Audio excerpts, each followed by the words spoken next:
This is Meredith Tarney, a feminist and proud of it. My skin isn't green. I don't have a wart on the end of my nose. I have breasts, and I like men. What is a feminist? A person, married or unmarried, who is for women. A feminist doesn't want anyone telling women what they can or cannot do. A feminist fights for the rights of women to make their own choices in life. A feminist is against anyone who tries to limit the choices a woman can make about her own life.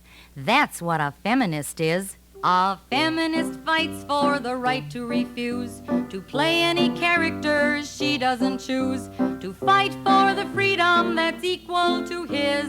That's what a feminist is.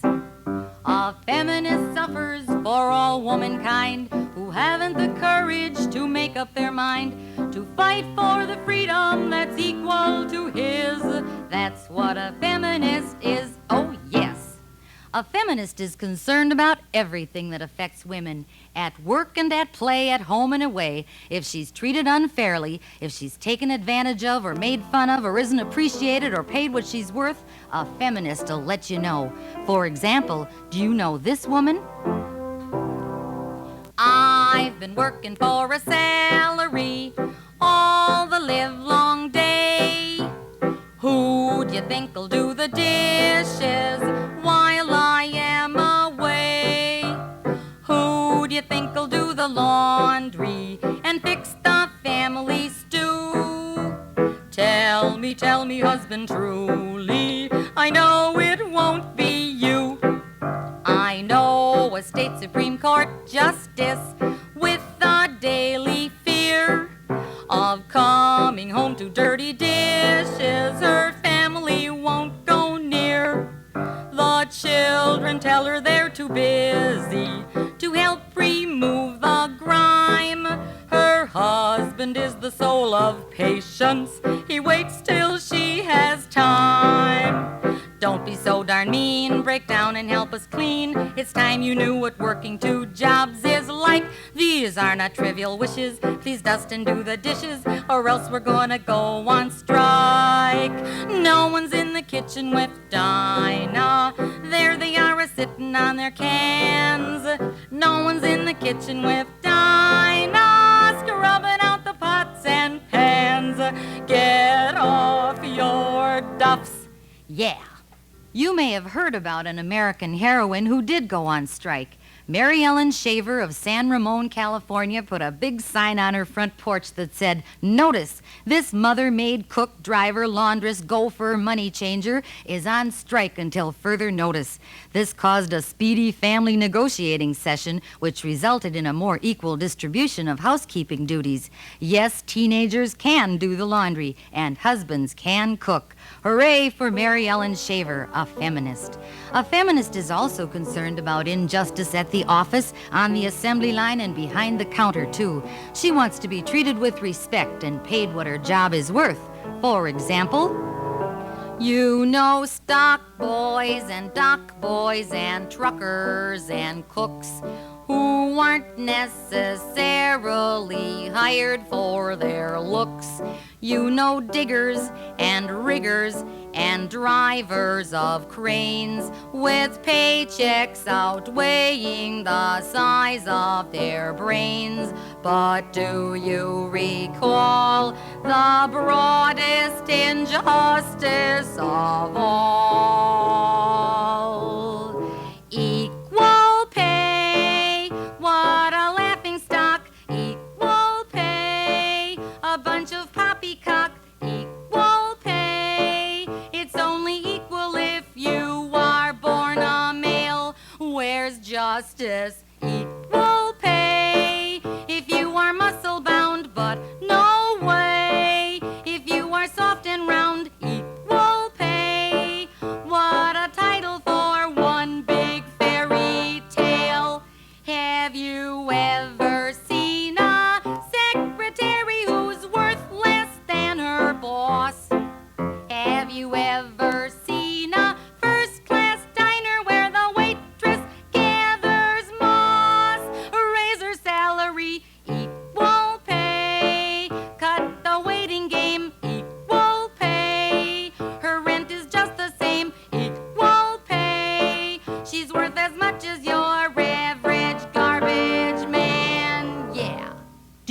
what a garbage collector earns? His average salary is $18,000 to $20,000 a year. I know waitresses and secretaries who put up with just as much garbage for half that salary. I've been a secretary myself. One of the things that upset me the most was being subjected to sexy looks and remarks from all those men in the office. Once I had a boss who told me not to wear pantsuits to work because then he couldn't see my legs. I've even had a boss who brought a copy of Hustler magazine to work one day. Then he opened it to the centerfold and he set it on my desk just to watch the expression on my face. Well, here's a song for you, former bosses of mine, and for any man who treats his women employees with disrespect. Chauvinist employers and other male annoyers, take care to leave your sexual remarks unsaid. Women who need money don't think it's very funny when the man who pays her salary acts so ill-bred. We won't take it any longer. Our disgust is growing stronger. If you make a sexy crack, we will start to sass you back. Then your work output will suffer. We could make your life much rougher. So the next time you are tempted, bite your tongue and call your wife. No more sexual harassment. Look into your wayward life. And the next time you are tempted, bite your tongue and call your wife. If your wife won't be your victim, hold your tongue till after 5. We don't work for your amusement. We are working to survive.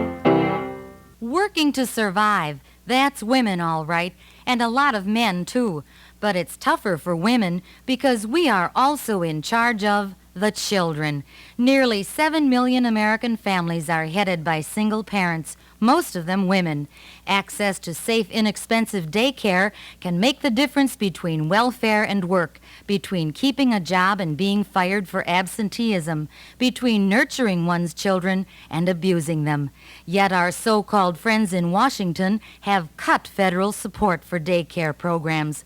The president says industry should help by setting up daycare facilities for their employees. But not many of them are doing it, Mr. President, and mothers need your help. Nearly half of all mothers with children under 6 have jobs. So listen carefully to my next song, Mr. President, because lots of single mommies are going to be singing it soon. Rockabye children, I love you so. You want me home, but I've got to go. Child support payments help keep our nest, but I have to work to pay for the rest. Here is your sitter, Mitzi's a honey. Mrs. Brown left to work for more money. Next week I'll have to find you 3 others. That'll make 13 substitute mothers. I know you'd like the wee daycare center, but it's too costly for you to enter. Here is the TV, you'll be all right. There are the cookies, I'll see you tonight. Young single mothers, it isn't fair. Kids have a right to proper daycare. The national budget has no defense till it fills in the hole called child care expense. Oh yes, oh yes. And speaking of babies, isn't it time to start promoting birth control for males? Women have been saddled with this responsibility long enough. How come science can perfect a birth control pill for ladies, but they're incapable of doing it for men? Do they think men are too irresponsible that they'll forget to take their pills? According to a recent survey, most high school boys depend on luck, not birth control, to avoid fatherhood. Parents are already overwhelmingly in favor of sex education in schools. But here's another way to encourage responsibility in our sons right now. His father never told him the things a young man should know about preventing conception when he's got wild oats to sow. Now penicillin and child support have saddened poor Sonny Boy's life. You should wear one, or dearie, you could wind up venereal. Condoms cost less than a wife. Oh, yes. You said it. Then later, after our man has experienced the joys of fatherhood, there's another way he can improve the quality of his life and his partner's life as well. It's a simple, fast procedure and inexpensive too. So why not give us some relief and have it done on you? The IUD makes trouble, the pill makes us feel fat. The diaphragm and foam and jam are obsolete. That's that. Vasectomy, vasectomy. You're too good to be true. Vasectomy, vasectomy. Are men afraid of you? I know a guy who has one. He puts it to good use. He's happier than ever now. His wife has no excuse. Why don't you call your doctor? She'll tell you where it's at. Just get it done and have some fun. You'll work the same. That's that. Vasectomy, vasectomy. You're too good to be true. Vasectomy, vasectomy. Are men afraid of you? Now, some of you guys may not think my vasectomy song is very funny, but then a man's idea of humor leaves a lot to be desired. Have you ever wondered why a man's sense of humor sometimes seems to consist only of ready-made jokes that he hauls out to fit each occasion as it arises? Have you ever wondered why men are so good at telling what are sometimes perfectly awful jokes? My theory is that a man is conditioned from birth to expect an appreciative audience. Mom and Dad laugh at whatever Billy says because he is their beloved son who carries the family name and will someday be an important force to reckon with in the community.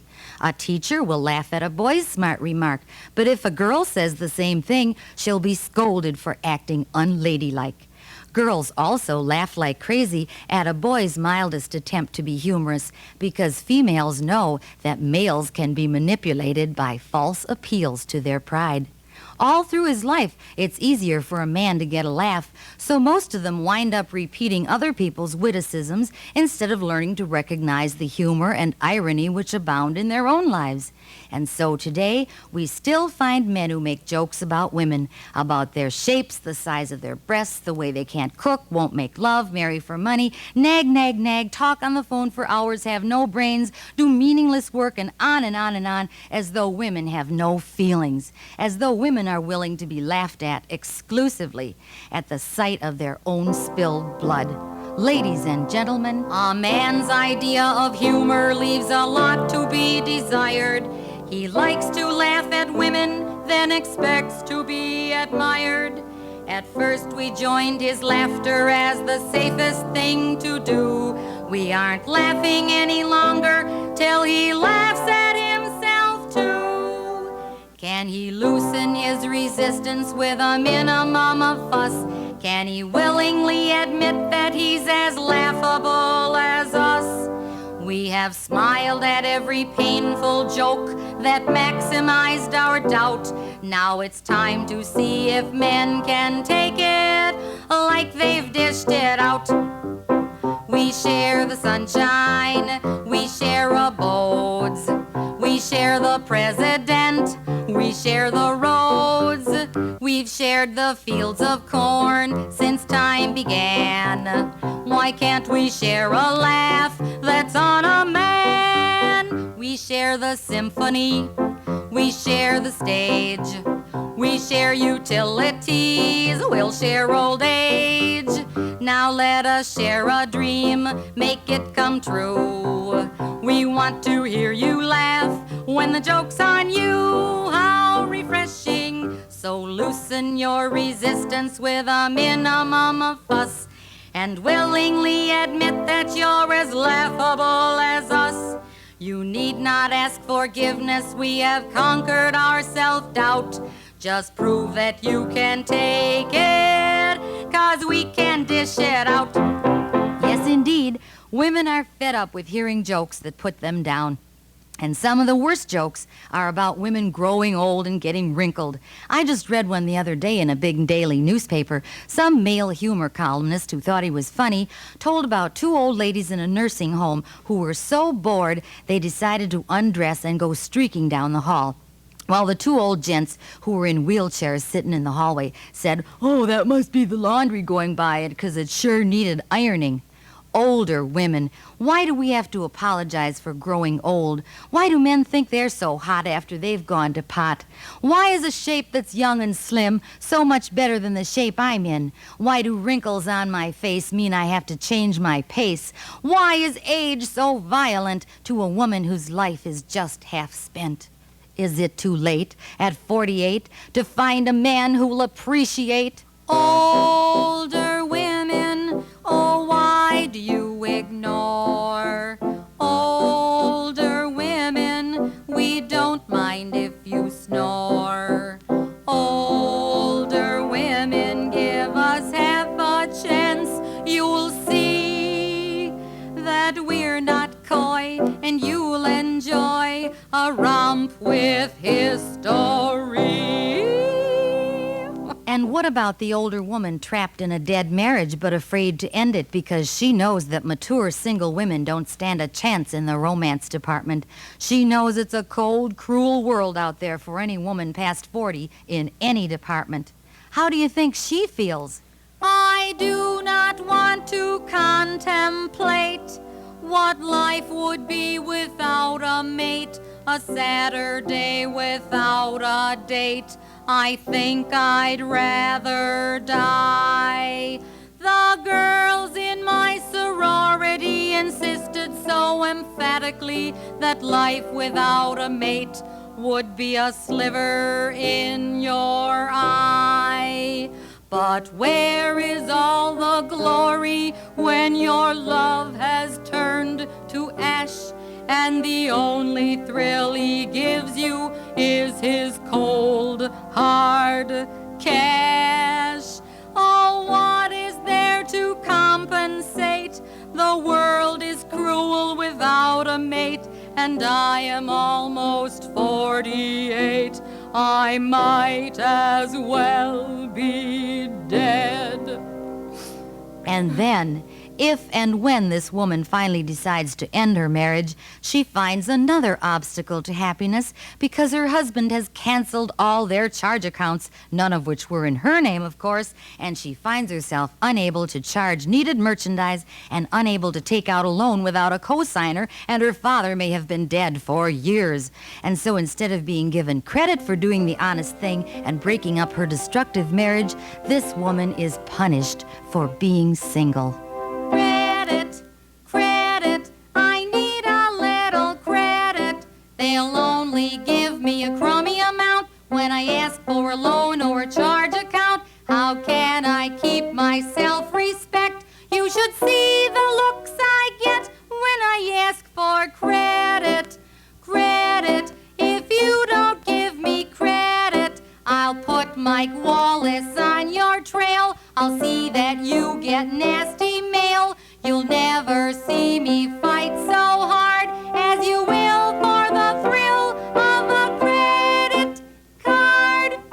So establish credit in your own name while you're married, madam, or you'll have a tough time getting it later. Injustice to women crosses all age lines, however, and one of the greatest injustices to females of every age today is society's inability to protect us from rape. Rape, one of the ugliest acts of the human race, the forcible invasion of our bodies which does not always result in the apprehension and conviction of the rapist. Sexual assault has reached such great proportions in our country that even the Brownie Scouts have been forced to learn the art of self-defense. What are the precautions we have to take? We must walk strong and confidently and never alone. We must carry a whistle or clenched keys or mace, but my gosh, they climb right through the upstairs bedroom windows. We must wake up, America, and put those men away forever. Or perhaps we should convert our rape clinics into places where we treat the rapist instead of his victim. We could shorten his weapon or eliminate it altogether, you know what I mean? And some of our judges haven't helped us much either. So what are women to do? Be sure you wear long undies and a heavy coat before you plan to be assaulted at your own back door. The judge will merely blame it on the daring dress you wore, no matter if you tell him it's a Christian Dior. You won't get a conviction if you didn't try to fight, or if you were too scared to scream in the middle of your plight. The chance of his conviction's even slimmer if he's white. Deliver us from judges who don't know wrong from right. So be prepared, fully covered all the time. Only girls can be the victim and the crime, 'cause the law won't give us adequate protection unless we've got our bodies covered to perfection. That's why I'm telling you, sisters, we have got to be prepared. Be prepared for the judge to call you bold, even though you might be only 5 years old. The eyes of law could sure use windshield wipers. They'll call promiscuous a girl just out of diapers. That's why I'm telling you, sisters, we have got to be prepared. Amen. Now, don't get the idea that women blame men for all the problems of the world. A feminist knows that women must share the blame for the way men act. We are, after all, their mothers. We helped shape men's attitude toward women right from the start. We applauded when they acted tough. We praised their aggressive, competitive behavior. And worst of all, we told them not to cry, thus denying males one of the healthiest outlets for their sad and angry feelings. Now, centuries later, we know we were wrong, and we want our men to change. If you were a man feeling sad about life, would crying be proper in front of your wife? If you had some children who got in your way, would hugging them help make a happier day? Don't be so macho. We need men who are real, men who can show the world they know how to feel. If you were a man who grew up with a fear of showing compassion by shedding a tear, your short fuse would lengthen and so would your life if you could be tender the same as your wife. Don't be so macho. How are loved ones to know where to caress? Why not confess and let your feelings show?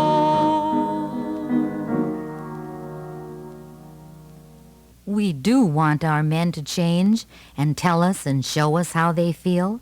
Women are certainly changing as they leave home by the thousands in order to share in the full experience of life and in order to help support their families. So what'll it be, gentlemen? Are you ready to break out of your shell and let us help you open up the door? Then we can do the world's work together and share in its rewards, too. Amen. Poor men, what have we done to you? As tiny babies at our breast, we told you little boys were best. Later on the fields and courts, we let you win at sports. Amen. Poor men, what have we done to you? As lovers, you were quite content with sounds you thought we really meant. As wives, we proved our shining goal, a spotless toilet bowl. Amen. Poor men, what have we done to you?